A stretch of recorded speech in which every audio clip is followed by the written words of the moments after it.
Hello and namaste. Welcome to my new video with a new day guys. आज हजुरलाई फेरि पनि मेरो ब्लगमा एकदम धेरै स्वागत छ अनि यदि हजुरहरु नयाँ हुनुहुन्छ पहिला सुरु सब्स्क्राइब गरिदिनु होला मेरो च्यानल अनि आजको भिडियो चाहिँ हाम्रो चाहिँ रुखहरु काट्ने हिजो भनेर भनिरहेको थियो सबले त्यो भएर त्यस्तै छ जंगलमा त्यो रुख भन्नाले अलिअलि त्यो सफा गर्ने हो त्यही होला हेर्दै गर्नुस् आजको मसँग सँगै काम गरौला हेर्नुस् आज कोरेको कामहरु कसरी गर्ने लेट्स सी आजको हाम्रो बिहानको काम चाहिँ यो हो पाइप यति लामो यति धेरै पाइप छ सबै पाइप कनेक्ट गर्छ अता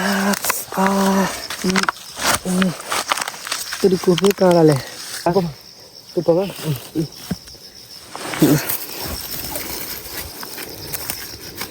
बिहान सब 7 बजे हैन आज त यही हो आजको कामको सुरुवात हाम्रो दिन यसरी नै सुरु भयो अन्तिमसम्म हेर्दै गर्नु होला गाइजहरु घोगी खोजेका यिनीहरुले सबैले घोगी खोजेछन् यो चाहिँ साउ होला अनि यिनीहरु चाहिँ कामदारहरु बसी खोजेछन् हामी काम यस्तो छ पानी खाएको भर्खर हो यो पाइप लाने हो कि वहाँ हाम्रो पाइप चाहिँ यो सर्लक्क वहाँसम्म लग्यो पेन आउँदै हुनुहुन्छ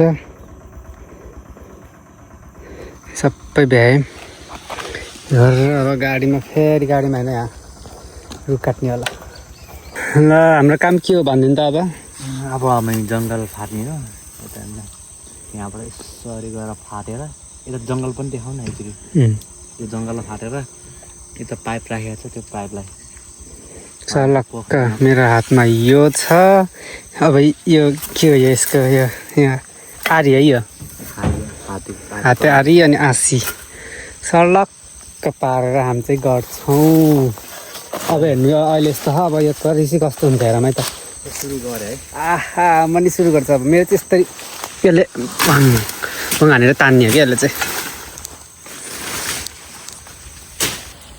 हेर्नु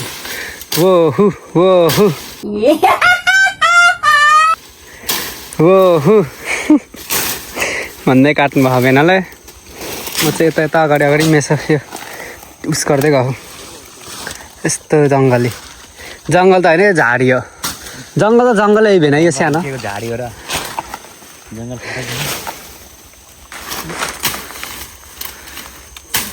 भाइ यता हेर त ए ल ठिक छ कोरियाको लाउरे जङ्गल फाट्दैछ हामी चाहिँ आर्मीको ट्रेनिङ गर्दै म छु है हामी चाहिँ आर्मीको ट्रेनिङ गर्दै आर्मीहरूको पनि यस्तै त होला नि जिन्दगी बिचरा त्यस्तै लाग्छ मलाई सम्झिँदा गाडीमा हिँड्ने जङ्गलभित्र पस्ने यत्रो जङ्गल फाटो पऱ्यो ए फाटिसक्यो यति फाटिसक्यो काइन्ड अफ आर्मी कोरियाको आर्मी नै हो हामी नै आर्मी नै हो आर्मी फिल भयो किसान होइन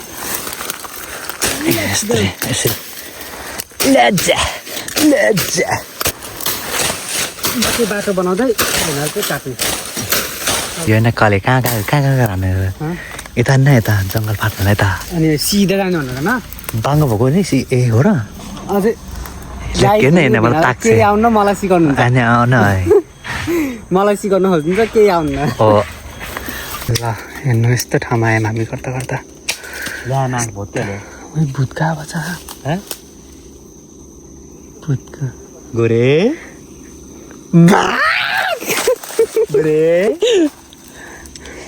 म यहाँ छु गोरे होइन काले म यहाँ छु हामीले चाहिँ यो सबै बाटो बनायौँ यहाँ गाइजहरूले हेर्नु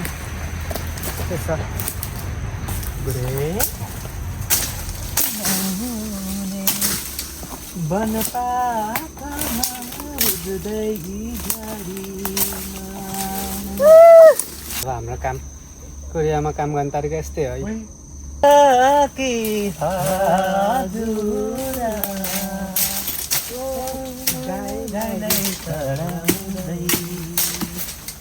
यो मनको ठिसाना मेटियो ओ गाईलाई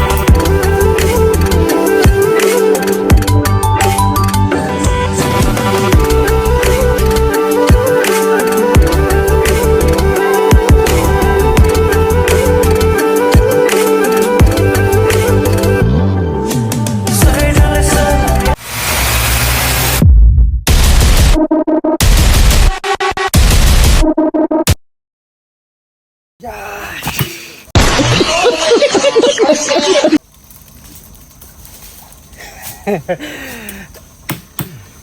काम यति ल यो गर्नुको रिजन चाहिँ यही तालमाबाट पानी लाने क्या पाइप तानेर सलक्क त्यो बाटो अघि बनाएको बाटो लिएर यहाँबाट पानी तान्ने हो क्या खेतको लागि यस्तो चाहिँ भेना यहाँ यस्तो परेको जङ्गलै यहाँ गाडी यस्तो काम सक्यो बल्ल रेस्ट गरेको अब पानी सानी खाने यसरी नै गर्दै हुन्छ दिन बित्छ हेर्नु कोरियामा काम गर्ने तरिका यसरी नै गर्दै गर्दै जाने अनि जे अराउँछ त्यो गर्ने ल्याङ्ग्वेज भाषा सिकेर आउने एकदम धेरै भाषा सिकेर आउनुहोस् न चाहिँ गाली खाक्को खाइ मन दुख्छ फाइनल्ली काम सकेर नि अब खरबुजा काटेर खाने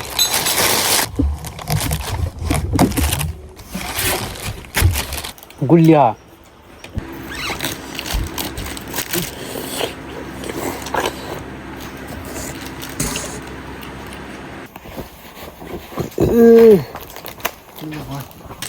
फ्रिजमा नि के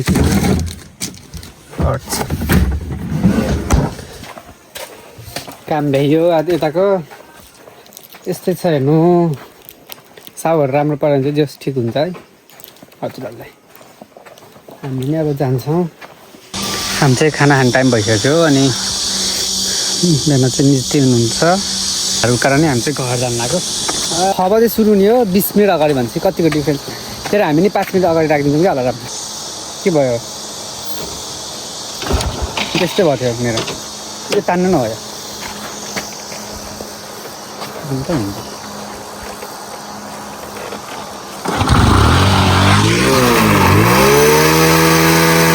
हुन्छ दाइले मलाई पिकअप गर्न आउनुभएको छ यहाँबाट दाइ गएको नि 200 लिनुहुन्छ 300 रुपियाँ गयो मेरो त्यहीबाट यहाँ चलेको नि 300 महँगोमा चल्नुहुन्छ दाइ चाहिँ अब भात खाने आएर भात खाँदै हो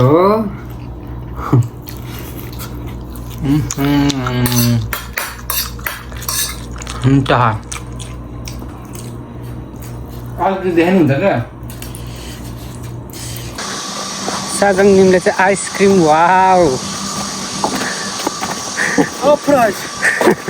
थ्याङ्क यू साजङ निम यस्तो खालको आइसक्रिम ल्याइदिन्छ खाने काम सुरु भयो खाना खाएर नि काम सुरु भएको थियो आइसक्रिम चट्नी खालको ल्याइदिनु भनेको यसलाई चट्नी खालको भनेको यो ल्याइदिन्छ आइसक्रिम खाना दिनुहुन्छ ल बाबा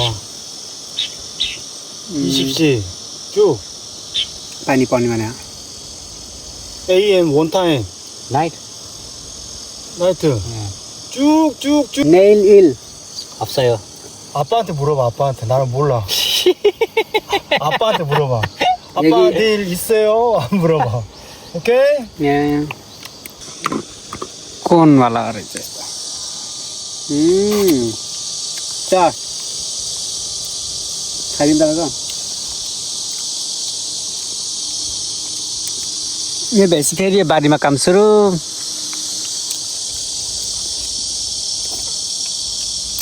रमाइलो सुरुमा गाह्रो त्यसपछि त रमाइलो हुँदो रहेछ काम जानेपछि भाषा जानेपछि गाइस काम सकिन लागिसक्यो हेर्नु यस्तै छ उकाउँदा ढाडे बानी भइसक्यो अहिले त्यस्तो कुप्रो पऱ्यो हिँड्नु यसरी आँखा चिम्ले हिँड्छ 12 घन्टासम्म हिँड्नु त्यसरी ढुक्क वाल पारामा हिँड्नु त्यसरी 12 घन्टासम्म यसरी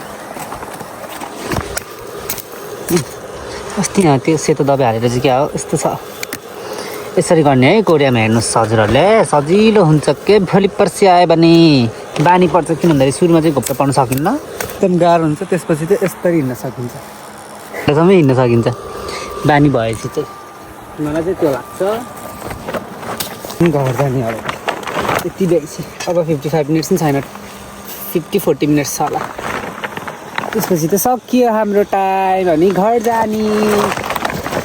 जाने जस्तो खुसी कुनै पनि हुँदैन है यहाँ चाहिँ मलाई मात्रै होइन विदेशमा हुँदा सबैले त्यही हो घर जानु हुन्छ स्कुलमा बच्चाहरूलाई घर जानु भने कस्तो हुन्छ त्यस्तै हाम्रो काम भइयो के भन्ने कति भन्ने आवर वर्क इज फिनिस्ड। आज पानी परेको थियो, सानो मसिनो पानी परेको थियो। भोलि नि पानी पर्छ, पर्सि नि पानी पर्छ देखा, तर कामै पऱ्यो नि काम हुन्छ। हाम्रो रेनकोट हेरेर भयो नि। भोलि चाहिँ के गराउँछ थाहा छैन, छुट्टी दिन्छ कि नै 100% मलाई थाहा दिन्न सुड्डोले। पानी पऱ्यो नि रेनकोट हेरेर के अरे यस्तै भएको छ यार। यो आइस बक्स यसले नि यस्तो झ्याउदिन्छ यसले। गाडी छा म चाहिँ हिँड्दै आएको, यहाँ 2 मिनट पनि 1 मिनट पनि लाग्दैन घर। जेसिओबु हाम्रो ठाउँको नाम चाहिँ यो हो, यो लोकेसन। आउनुहोस् है यदि तपाईँहरू चाहिँ हुनुहुन्छ भने हाम्रो यस्तो भिजामा। के म हिँड्दै आउँछु इन्डिया दाइ चाहिँ लिन आउनुभएको थियो, मैले पठाइदिएँ। यस्तो है घर। यताबाट चाहिँ समुद्र पुग्छ, यताबाट चाहिँ खै कता पुग्छ, यता पाहाडतिर पुग्छ, यताबाट चाहिँ हाम्रो घर पुग्छ। अनि यस्तो हो यो कुकुर, मान्छे जस्तो कुकुर पिरिस यस्तो मनै पर्दैन। कुकुरले ढुङ्गाले हान्छ, यस्तो क्लक्क हान्न आएला। सबैको छुट्टी हुने बेला भयो, त्यहाँ गाडीहरू धमाधमा। हाम्रो घर यही उनीको घर यही हो। कत्रो छ हो जग्गा नि घरको। नेपालमा यस्तो भएको थियो, अब 4-5वटा घर बनाएर अब हुन्छ नि रेन्टमा दिनुहुन्छ। यहाँ त यिनीहरूको यस्तो सोचै छैन। फुलहरू तिमी फुले फुलको फरिया फेर यस्तो कोरियाको लाउरे छ काउले त्यस्तो छ हाम्रो घरले। आयौँ भेना दिल्ला कहाँ आयो भित्र। यिनीहरू चाहिँ आइस घर है, यो सबै यसरी जम्मा गरेर राख्ने। चिसो छ यहाँभित्र, यस्तो चिसो छ कि त्यो पङ्खाले। फ्रिज भन्दा पनि फ्रिजै हो यो, ठुलोवाला फ्रिज। डेन्जर चिसो हुन्छ। छु जाडोमा यस्तै त होला नि। यही हो, आइस बक्स राख्नुपर्छ नि त। आइसमा चाहिँ खाना खाएर यसो डुल्न आएको। यता पार्कहरू छ नि त, त्यही भएर पार्क हुनाले यत्तिकै बाटोमा पार्क त यता पनि छ। यसो खाना खाइसिन डुल्नुपर्छ। अनि त्यही हो। अनि आजको भिडियो हेर्नुभयो होला, आनन्द हुन्छ। यहाँ चाहिँ सिसी क्यामेरा पनि छ, ठ्याक्कै क्याप्चर गर्छ। कहिले केही गऱ्यो नि ठिक्क पार्छ। आजको लागि यति नै छ guys. Thank you so much for watching my video till the end, and do not forget to like, comment, share and subscribe guys. Bye, see you in next video.